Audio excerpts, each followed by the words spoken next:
Hello dear students and friends, welcome you in the new lecture, that is chapter 2, Inside our Earth, यानी पृथ्वी के अंदर क्या कैसे है, ये सब हम इस चैप्टर में पढ़ेंगे।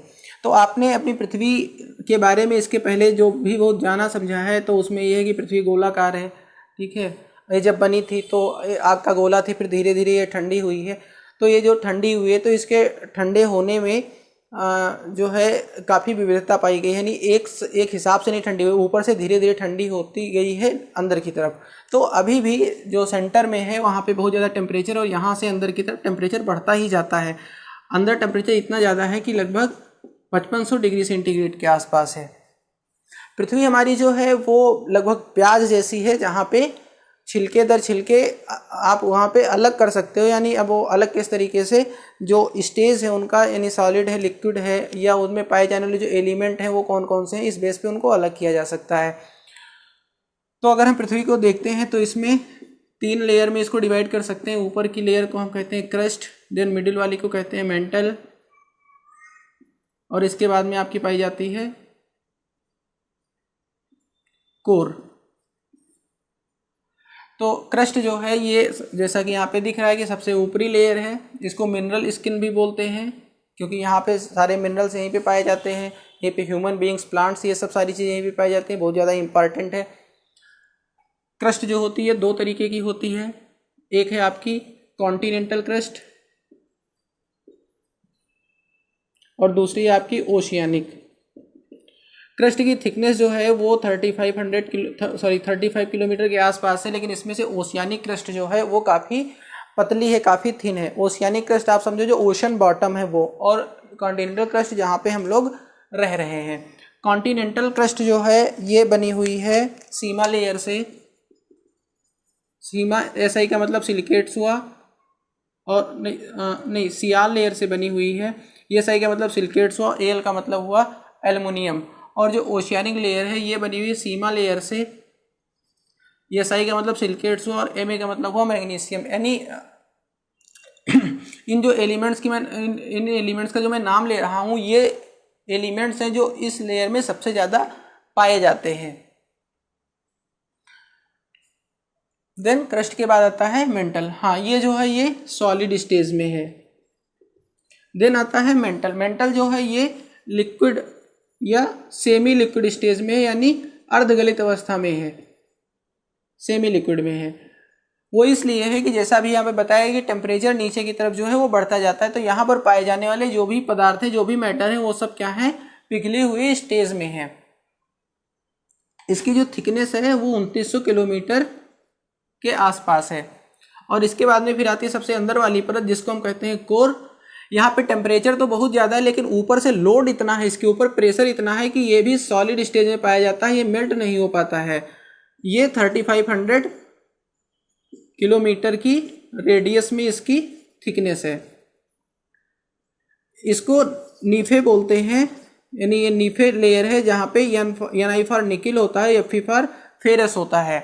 तो ये दोनों आयरन एलिमेंट है, यानी लौह तत्व है, और इन्हीं की वजह से जो पृथ्वी है उस पर जो चुंबकत्व है वो पाया जाता है, यानी जो मैग्नेटिज्म है अर्थ का, वो इन्हीं एलिमेंट्स की वजह से है। अब इसके बाद यहाँ पे है, हमें पढ़ना है इस चैप्टर में रॉक्स एंड मिनरल्स। मिनरल्स जो होते हैं वो रॉक्स के अंतर्गत आते हैं, यानी आप ऐसे कह सकते हो कि all the minerals are rocks but all the rocks are not minerals. Minerals जो होती है उनकी एक डेफिनेट केमिकल प्रॉपर्टी होती है जो कि रॉक्स की नहीं होती है। रॉक्स होती क्या है, देखो, रॉक्स का मतलब चट्टान होता है, लेकिन जो हम सामान्य बोलचाल की भाषा में जिस रॉक का यूज़ करते हैं, इस चट्टान का यूज़ करते हैं, ज्योग्राफी में उसका कतई मतलब ये नहीं है। ज्योग्राफी में जो रॉक का मतलब है वो कठोर से कठोर चीज़ भी हो सकती है जैसे ग्रेनाइट, और सॉफ्ट से सॉफ्ट चीज़ भी हो सकती है जैसे कि सैंड। रॉक्स 3 टाइप की होती है। एक है इग्नियस, इसको प्राइमरी रॉक भी बोलते हैं। देन आपकी आती है सेडिमेंट्री, और इसके बाद आपकी आती है मेटामॉर्फिक।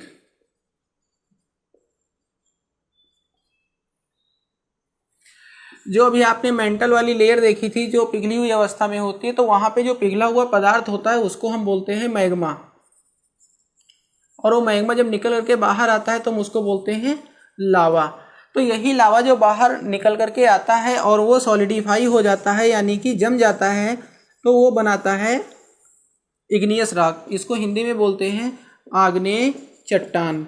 इसका नेम है अवसादी और इसका नेम है रूपांतरित या कायांतरित। तो ये आग्नेय चट्टान बनाता है। ये जो होती है क्रिस्टलाइन होती है यानी दानेदार होती है, ये इसकी खासियत होती है। अब ये जो इग्नियस रॉक हैं इनकी अगर एग्जांपल लोगे तो जो ग्रेनाइट यानी ग्रेनाइट्स हैं, बेसाल्ट हैं, ये सब इस तरीके के रॉक्स के उदाहरण हैं। इग्नियस रॉक जो होती है ये दो तरीके की होती है, एक आपकी होती है एक्सट्रूसिव और एक होती है इंट्रूसिव। एक्सट्रूसिव इग्नियस रॉक उसको कहते हैं जब लावा होता है अर्थ के ऊपर बाहर निकल करके आके जमता है, तो उसको बोलते हैं एक्सट्रूसिव यानी बहिर्वेधी। और अगर वो अर्थ के नीचे ही चट्टानों में फंस करके वहीं पे जमा हो जाता है तो उसको कहते हैं इंट्रूसिव यानी अंतर्वेधी। इसके बाद में फिर क्या है, सेडिमेंट्री रॉक है। होता क्या है, ये जो चट्टान आपकी, इसको सेकेंडरी रॉक भी बोलते हैं। तो जो आपकी आग्नेय चट्टान बनती है, फिर इसका जब इरोजन होता है यानी इसका क्षरण होता है एनवायरनमेंट के और एटमॉस्फेयर के कांटेक्ट में आ करके, तो बनती है आपकी सेडिमेंट्री रॉक। जैसे कि मिट्टी है जो सबसे ऊपर आप देखते हो, सेडिमेंट्री रॉक है। और इसके अलावा जो है जो स्टोन आप देखते हो, ये सब क्या है, ये सब सेडिमेंट्री रॉक के एग्जाम्पल है। इसको परतदार भी बोलते हैं, ठीक है, क्योंकि ये परतदार परत बनती है। जैसे कि देखो पहाड़ से बहने वाली नदियां हैं, वो अपने साथ में बहुत सारा सेडिमेंट यानी अवसाद ला करके जमा कर, देखो नाम भी सेडिमेंट आ रहा है, तो वो अवसाद जो जमा करती है वो सब क्या होता है, उसी से बनती है आपकी अवसादी चट्टान। इसके बाद आती है मेटामॉर्फिक यानी रूपांतरित। तो रूपांतरित चट्टान इग्नियस से भी बनती है और सेडिमेंट्री से बनती है, ठीक है। काफ़ी ज़्यादा टेम्परेचर और प्रेशर में इनका फॉर्म चेंज हो जाता है, इसीलिए इनको रूपांतरित कहते हैं। मेटामॉर्फिक वर्ड भी जो है वो मेटा और मार्फ दो वर्ड से बना हुआ है, जिसका मतलब होता है रूप परिवर्तन। तो रूप परिवर्तन से ये बनी होती है, जैसे कि जो सैंड स्टोन है, सैंड स्टोन वो कन्वर्ट हो जाता है मार्बल में, ठीक है। तो अब ये मार्बल क्या है, आपकी मेटामॉर्फिक रॉक है। आई थिंक आपको समझ में आया होगा। इसके बाद में यही से है आपकी रॉक साइकिल।